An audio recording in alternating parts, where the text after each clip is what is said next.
Hola, hola, ¿cómo estás?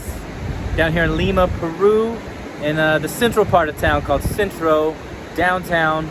I'm right here by the river Rimac right now. I'm just gonna look around, see what we can find. I'm excited to check out this part of town.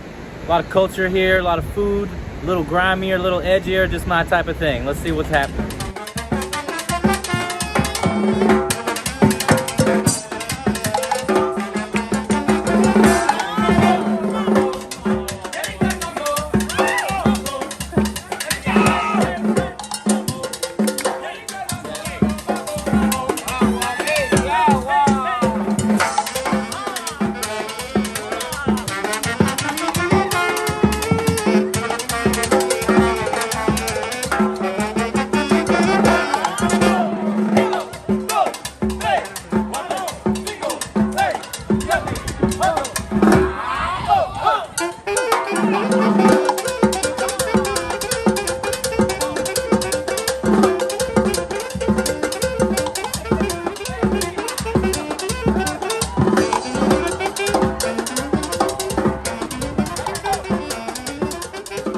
Canta fuerte, vecina, canta cremosa.